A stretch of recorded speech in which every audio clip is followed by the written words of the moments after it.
50 years ago. Oh my word. Top of that hill, that's where it all happened. Yeah, we were all kids just playing there just behind us. Someone said there's something going on up Cheyenne Hill, so we all came running over. There it was. What did you see? Flying saucer.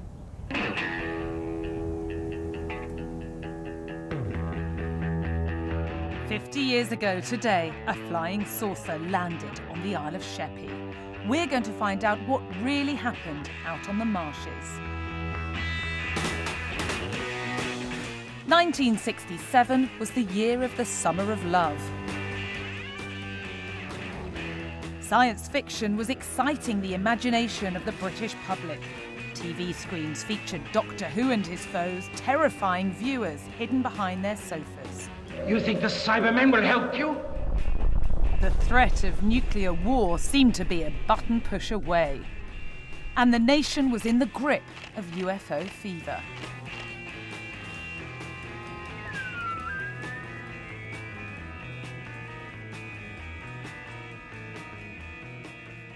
I'm an investigative journalist and I am absolutely fascinated by government archives and files of any description where there might be stories hiding. And I've spent 2 decades combing through what are known as Britain's X-Files, the Ministry of Defence UFO files. And there was a UFO report that was coming into the Ministry's UFO desk at Whitehall on virtually every single day of 1967. But one night was different. Sunday the 3rd of September, 1967. Strange lights in the sky were being reported across North Kent. The following morning, a flying saucer appeared to have made a crash landing. We'd been here about 5 minutes. There was all sorts of activity going on, people milling around. And I remember just down the bottom of the hill, a police car turned up. And people didn't know what to do, were they scared? I don't know. And they started coming up the hill, just along here, like this. And as they started getting close, they started gesturing to us, all the kids, move away, and they were frightened, I think, as much as we were. The police had received a phone call about a mysterious object. Not knowing what it was, they began to form a cordon, but there was no doubt in Ray's mind what he saw.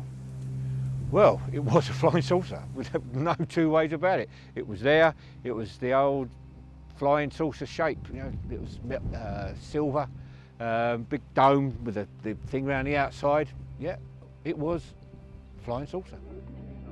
Reports were coming in of even more landing sites, from the Thames estuary to the Bristol Channel. As you may have heard, 6 of them have been found in a straight line, starting at Clevedon in Somerset and ending on the Isle of Sheppey in Kent.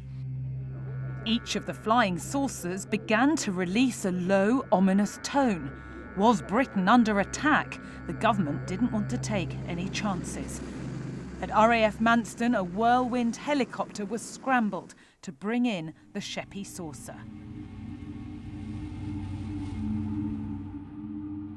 Were we about to make first contact with alien life?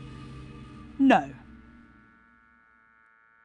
There's another scientist or MOD person. The flying saucers turned out to be a great big hoax by apprentices, led by Chris Southall and Rog Palmer from the Royal Aircraft Establishment Technical College. Let's take it up to the table, Rog. Yeah, it's... They organised the hoax as a rag week stunt to raise money for charity. The sort of UFO fever had built up a month or 2 before this lot went out. That's something, actually, because people are dying for something nice and exciting in their lives, and newspapers are dying for good, exciting stories. Oh, well, it's nice that they're useful. I'm sure the aliens would be delighted. Along with a team of fellow apprentices, they built the 6 flying saucers and delivered them to their chosen landing sites in the dead of night. These model flying saucers were very well made. The students had obviously spent a lot of time and energy setting these things up, making them look authentic. And when people found them and they were making a loud beeping noise, you know, it convinced people. It wasn't just the strange noise the apprentices used to make the saucers believable. They also took the time to design their very own extraterrestrial life forms.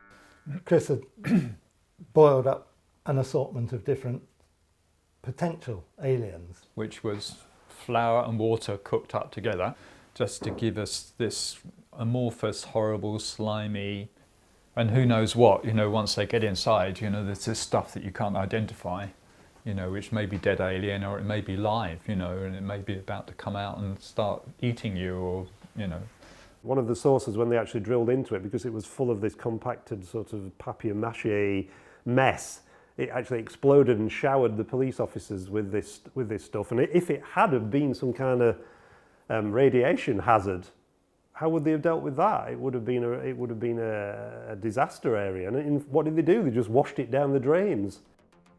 Rog and Chris soon came clean. The Great UFO Hoax became front-page news. We've got press cuttings here from American, Australia, Canadian, Australian newspapers on the front page.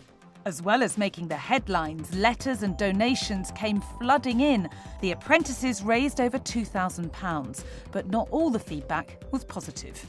Dear sir, next time you start your flying saucer joke, just give a little thought to people like my son, aged 11, who couldn't rest all evening.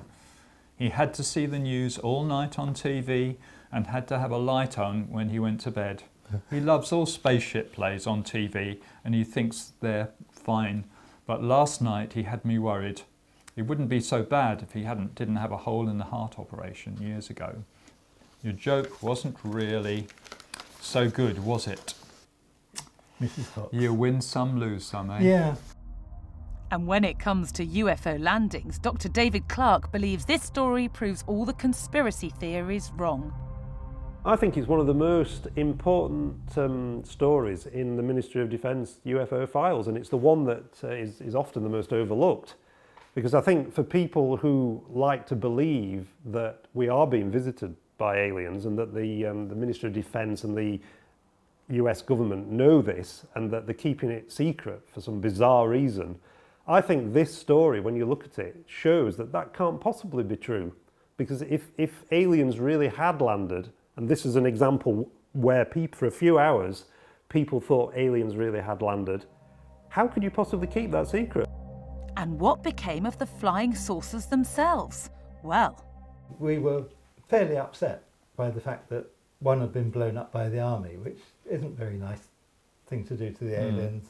They'd sawn one open, which was a really good way of finding the smelly stuff. What was worse, one is accidentally dropped when Yeah, they were one trying was- to helicopter it back to the airbase. Yeah, They accidentally it dropped it. dropped you know. it, yeah. It was very clumsy. Yes. 50 years on, let's hope if aliens do decide to visit, they receive a slightly warmer welcome.